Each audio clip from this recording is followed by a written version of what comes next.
CSO Talk 8. While the global figures of COVID-19 cases are still increasing significantly, the curves are further flattening in Switzerland. On average, there were about 21 new cases per day during last week. And today, I will finally talk to Vanni Vogel about the unique opportunity to operate his drone at Geneva Airport. Vanni will tell us the story of this adventure, and we will be able to admire and enjoy the fantastic pictures he was able to shoot. There will be more to come on drones in future CSO talks, and I will explain why at the end. And I am pleased to welcome Andrea Sagnierschel, Director Safety, Security and Quality of Austrocontrol today. We will talk about the situation in Austria. So stay tuned. Vanni is the Deputy Head of Tower and Approach Geneva, and he is responsible for the respective business domains. Hello Vanni, good to have you here today. Hi Klaus, you're welcome, it's a pleasure. First of all, thank you again for sharing those wonderful pictures you shot with your drone at Geneva Airport. Now, obviously operating a drone within the perimeter of an international airport is not an easy thing to do. Can you tell us how this became possible at all? Yes, the opportunity was too good not to take the advantage of it. And actually the airport contacted me to get an authorization for a drone flight by a photographer mandated by Below magazine. And as the person at the airport knew that I had a drone, he asked me if I also wanted to fly. And of course, I didn't hesitate and I accepted. Normally there is a geofence that prohibits to operate a drone in critical areas, such as around airports. Yes, for the geofencing. I did the necessary steps online with the support of a letter of authorization from Geneva Airport, which anyway is required to justify such requests. And quite fast, meaning about 1 hour later, I received by email the procedure to follow to unlock the drone. In parallel, I also contacted the Geneva police to obtain their approval and transmitted all the information to the tower supervisor, which was including maps, timetables and such information. I obviously did not expect anything else from you, so your operation was fully legal and you did everything correct, of course. Tell us about how this finally went. Once there, we were, let's say, escorted by a follow-me car, which was responsible for coordinating with the apron control before each of our takeoff. On my side, I did the same with the tower supervisor. Then, to avoid collisions with the pilot of the other drone, we decided to separate each other either in altitude or geographically. This sounds really like a fantastic experience and you could benefit of this exceptional situation. What was the highlight for you? Without any doubt, the highlight were the 20 minutes we could spend on the runway for a few shots. So it was really wonderful experience and opportunity. Thank you very much again for sharing these incredible pictures with us, Vanni.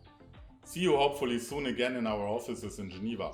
And take care and stay healthy. Bye Klaus, and yes, see you soon hopefully. Vanni took this hopefully more or less unique opportunity, and we all hope that the airport of Geneva will be busy again soon to serve commercial traffic. And now we will have a look at our neighbors in the east of Switzerland. There are obviously quite some commonalities between Austria and Switzerland, also in air traffic management. Skyguide and Austrocontrol exchange and collaborate in several fields. And I'm really pleased that Andrea, the safety director of Austrocontrol, has taken the time today for this exchange in CSO Talk 8. Hello. Really good to see you and thanks for having accepted my invitation to CSO Talk.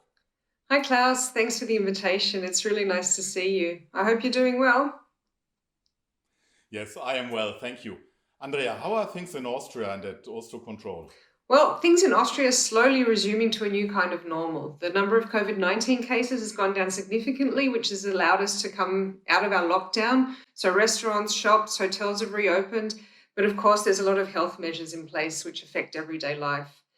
The borders will be opening soon as a first step to Germany in June, and this will hopefully mean that flights will begin to resume as well. At Austrocontrol, the crisis has, of course, hit us hard. We've had to take a range of measures. For example, we're still in home office and pretty much the entire organization have short-time work at the moment, so also the air traffic controllers. In operations, we've changed our rostering to ensure that we have smaller fixed teams for workforce preservation. We still have a range of health measures implemented. So apart from obvious things like disinfecting work areas and isolating teams, we're also using face masks for handover and takeover, or whenever we can't ensure social distancing. We've been lucky so far as we haven't yet had a positive COVID-19 case in ops, but if we do, we have procedures in place and we're in close contact with our health authorities. I'd say the general mood in the organisation is as good as can be expected under the current situation. What I've really found great is that people have really been making a contribution to keep the organisation safe and operational. This great engagement of staff you mentioned is something we actually see as well. Andrea, both our home carriers belong to the Lufthansa Group. Swiss will gradually start adding more flights as of beginning of June. What are the plans of Austrian Airlines? Pretty much the whole Austrian Airlines fleet has been grounded for the past 2 months, and from our information, they'll remain so until the 14th of June. I said earlier that Austria is beginning to lift the first travel restrictions in June. So I think this is a first indication that flight operations will slowly begin to resume soon, but it's still uncertain to what extent. What we do know is that the first flights will be operated to Germany, followed by bigger European hubs such as Paris and London, and thereafter Austrian expects to resume operations to Eastern European cities. So there is light at the end of the tunnel for June as well. How are you preparing for the ramp-up phase? What do you do to support this from a safety perspective? Yeah, so we're presently putting together our safety argument for the recovery phase based on the Eurocontrol safety argument, which has in turn been integrated in the network manager's recovery plan. As you know, Klaus, I also co-chair the Eurocontrol safety team, and we've been able to use the time in COVID-19 to have a very active exchange of best practices within the team.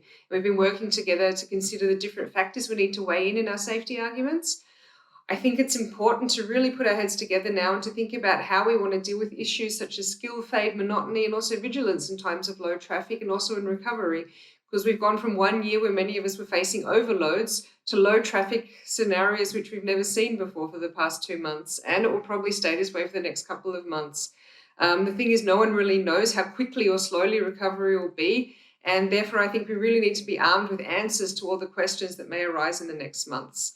So for us in safety, this means we're talking a lot to ops, we're trying to get a picture of what the different scenarios will be and how we're going to handle them. Especially now, I think it's critical to continuously think one step ahead and to be ready to adapt to whatever's going to come. Andrea, this is great stuff. Let us continue to collaborate for a safe return to this new normal. And thank you very much again. I know that you are very busy at the moment, so take care and all the very best. You're very welcome, Klaus. Thanks for this opportunity, and I wish Skyguide the best in the weeks and months to come. And I really hope we can keep up the excellent cooperation. Thank you. I said at the beginning that there will be more to come on drones. And indeed, on the 19th of May, Skyguide and AirMap, in partnership with the Swiss Federal Office for Civil Aviation, have announced the operational delivery of the Swiss U-Space Flight Information Management System for drones. And we will follow up on this soon. In CSO Talk 9, I want to specifically focus on the preparation of the ramp-up towards the new normal and share some insights about how the safety department will be involved to make sure that this will be a safe return to the new normal. And before we close, I would like to remind you that we start with our webinars on closing the gap between ATC and the flight deck this Wednesday, the 27th of May, at 11 o'clock. The link will be again available in the comment field, and there are still some places, so don't hesitate to register. And thank you for watching. Stay safe, stay healthy, and stay tuned. And bye for now.